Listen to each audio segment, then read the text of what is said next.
हाय दोस्तों, मैं राहुल कुमार आप सभी का स्वागत करता हूं हमारे इस YouTube चैनल पे। आज मैं आपको बताऊंगा दुर्घटना के बारे में। चलिए आइए देखते हैं। दुर्घटना यानी कि एक्सीडेंट, है ना। वैसी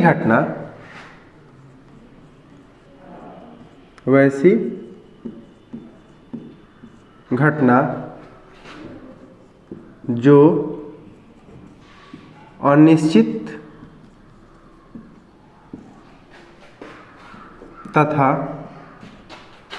अनियंत्रित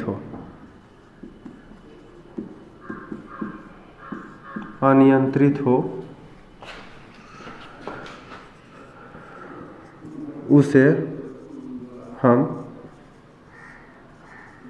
दुर्घटना कहते हैं या कहलाती है। ठीक है। वैसी घटना जो अनिश्चित हो तथा अनियंत्रित हो दुर्घटना कहलाती है। जैसे कि हम लोग जा रहे हैं बाइक से, अचानक हम लोग जा रहे हैं बाइक से, तो बाइक से जा रहे हैं तो बाइक हमारा एक्सीडेंट कर गया। तो एक्सीडेंट करा तो वहाँ पे क्या हुआ, हमको हमारे को क्या वहाँ पे निश्चित था कि हाँ ये एक्सीडेंट होगा ही? अनिश्चित था। दुर्घटना क्यों हुआ? क्योंकि अनियंत्रित था, है ना। बाइक को हम नियंत्रित नहीं कर पाए, इसीलिए दुर्घटना हो गया। अगर यह निश्चित होता और नियंत्रित होता तो फिर ये जो है आपका घटना होता, न कि दुर्घटना होता, है ना। तो आइए देखते हैं दुर्घटना के कुछ कारक, है ना। यहाँ पे देखते हैं दुर्घटना के कुछ कारक। पहला,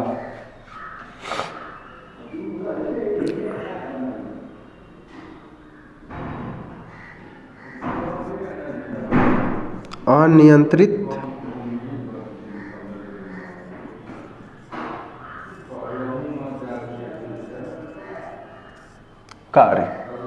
कार्य जो होगा वो अनियंत्रित होगा, ऑटोमेटिक दुर्घटना हो जाएगा, है ना।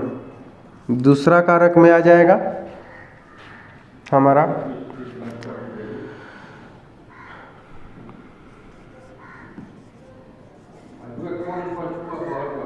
जानकारी की कमी। इसको हम लोग बोलते हैं अज्ञानता।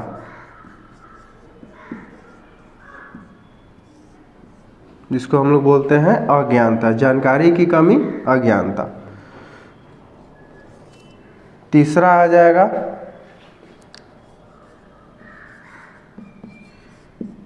प्रकाश का उचित मात्रा में न होना। चौथा आ जाएगा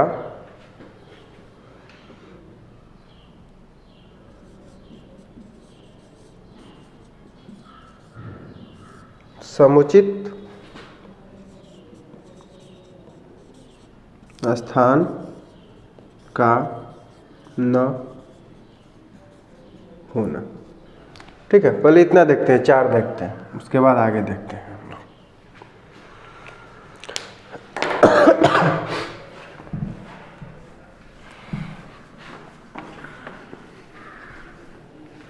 देखिए,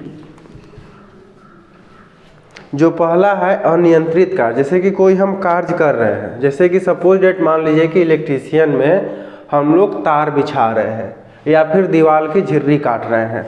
तो वहाँ पे क्या होता है, जब हम दीवार की झिर्री काटते हैं तो जो हम ग्राइंडर का यूज करते हैं, है ना, ग्राइंडर का यूज करते हैं या फिर वाल कटर का यूज करते हैं,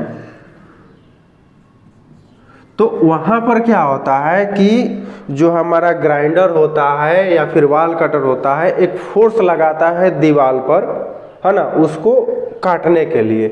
तो दीवार भी उधर से फोर्स लगाता है हमें बचने के लिए, है ना, दोनों फोर्स लगाते हैं और उस दोनों फोर्स को हम लोगों को बैलेंस करना है, तब जाके दीवार कटता है ना।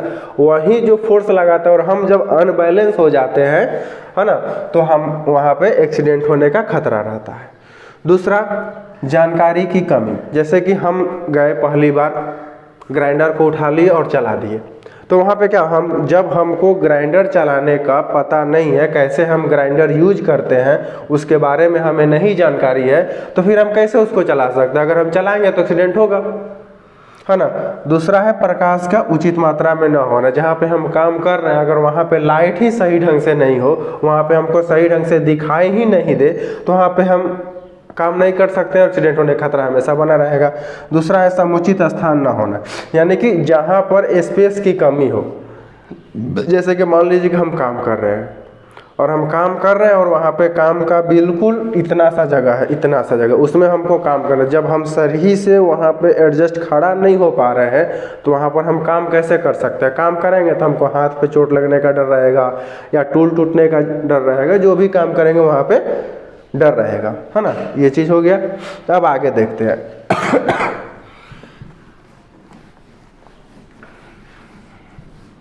चार हुआ। पांचवा में आते हैं। पांचवा में है सही टूल का चयन न होना। छठा हो जाएगा आपका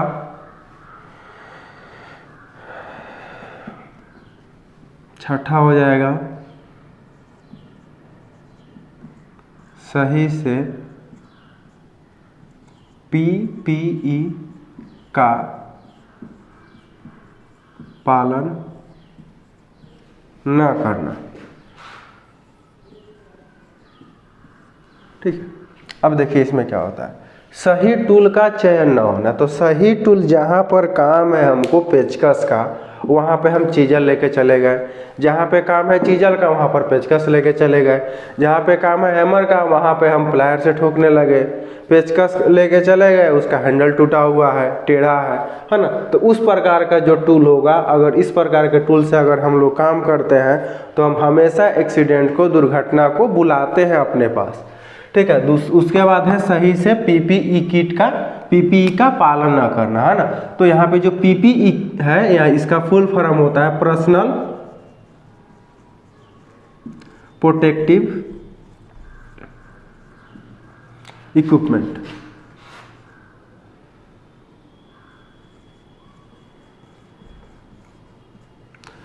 यानी कि पर्सनल स्वयं प्रोटेक्टिव सुरक्षा उपकरण, यानी कि स्वयं को सुरक्षा देने वाला उपकरण, है ना। वैसा उपकरण जो हमें स्वयं की सुरक्षा प्रदान करता हो। तो स्वयं की सुरक्षा में हमारा आ जाता है हेमलेट आता है ना, आपका शू आता है, ग्लव्स आता है ना। ये सारी चीज़ें हमारे पास होनी चाहिए। अगर ये जो भी अगर नहीं है तो फिर दुर्घटना तो होनी ही है। ठीक है, चलिए इतना ही बात समाप्त करते हैं, मिलते हैं नेक्स्ट वीडियो में।